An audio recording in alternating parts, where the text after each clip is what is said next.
وزیر محنت و افراد قوت سندھ سید غنی کراچی میں پریس کانفرنس کر رہے ہیں، آپ کو لیے چلتے ہیں۔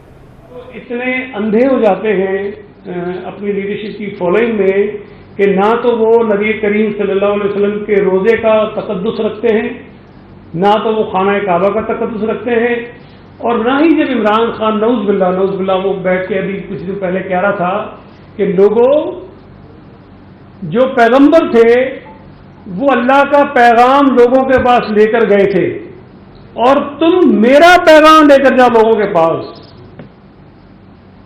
مطلب کیا کہنا چاہتا ہے؟ مطلب اللہ معاف کرے، مجھے تو وہ بات کہتے ہوئے بھی پتہ نہیں خوف آ رہا ہے کہ کہیں میں گنہگار نہ ہو جاؤں کہ کیا تم اپنے آپ کو خدا سے تشبیہ دینا چاہتے ہو؟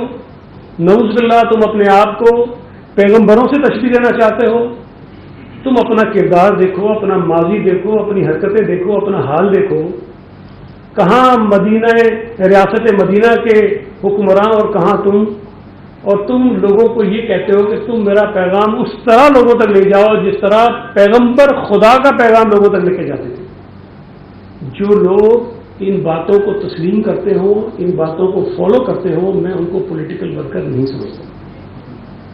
وہ اللہ تعالیٰ نے ان کی عقل چھین لی ہے۔ دیکھیں، سیاسی اختلافات کریں، ہم پہ تنقید کریں، ہم گنہگار لوگ ہیں، غلطیاں ہوئی ہوں گی، کوتاہیاں ہوں گی، برائیاں ہوں گی، سب کچھ کریں، لیکن خدا نخواستہ اگر کوئی ہماری سیاسی قیادت کوئی اس طرح کی بات کر دے تو ہم تو نہیں فالو کریں گے۔ ٹھیک ہے، سیاست کی حد تک ہم ان کے ڈسپلن کے، ان کے فیصلوں کے، ان کے احکامات کے ماننے کے پابند ہیں، لیکن کوئی ایسی بات کریں جو اس سے کہیں آگے جاتی ہو، میں نہیں سمجھتا کہ کوئی بھی ذی شعور آدمی جس کو مذہب کا تھوڑا پتہ ہو، آئین کا پتہ ہو، قانون کا پتہ ہو، نظام کا پتہ ہو، وہ ایسی چیزیں کر سکتا ہے۔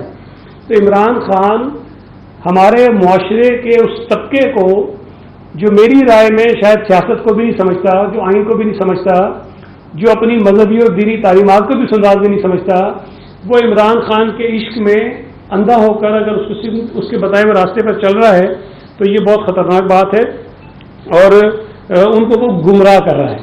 یہ ساری جو میں نے تفصیل بتائی واقعات کی اس لیے ہے کہ عمران خان کو ہٹاتے وقت اس ملک کے آئین کو ایگزیکٹلی منیمم فالو کیا گیا ہے، اور یہ پہلی مرتبہ ہوا ہے، یہ پہلی مرتبہ ہوا کہ اس ملک کی فوج نے، اسٹیبلشمنٹ نے وہ کردار ادا کیا جس کا تقاضا آئین ان سے کرتا ہے۔ اس ملک کی عدلیہ نے وہ کردار ادا کیا جس کا تقاضا آئین ان سے کرتا ہے۔ اس ملک کی جو پارلیمنٹ ہے اس نے وہ کردار ادا کیا جو آئین میں دیا گیا ہے۔ ماضی میں ہم مطالبہ کرتے رہے، ہم وکٹم رہے اسٹیبلشمنٹ کی سازشوں کا کہ اسٹیبلشمنٹ اپنے آپ کو سیاست سے باہر نکالے۔ ہم نے تنقید اگر کی ہے ماضی میں تو اس لیے کی ہے کہ اسٹیبلشمنٹ وہ کرتی رہی جس کی آئین ان کو اجازت نہیں دیتا، عدالتیں وہ کرتی رہیں جس کی آئین ان کو اجازت نہیں دیتا، پارلیمنٹ سے وہ کام کروائے گئے جس کا آئین ان کو اجازت نہیں دیتا۔ اگر پہلی مرتبہ فوج نے، عدلیہ نے، پارلیمنٹ نے آئین کے تحت، آئین کے مطابق کام کیا ہے تو ہمیں ان کو سلام کرنا چاہیے، ہمیں ان کو انکریج کرنا چاہیے تاکہ وہ اسی راستے پہ چلتے رہیں، اور آئندہ بھی آئین کے تحت جو اختیارات ججز کو ہیں، آئین کے تحت جو پابندیاں اسٹیبلشمنٹ اور فوج پر ہیں، آئین کے تحت جو پابندیاں کسی بھی ادارے کے اوپر ہیں اس کو فالو کریں۔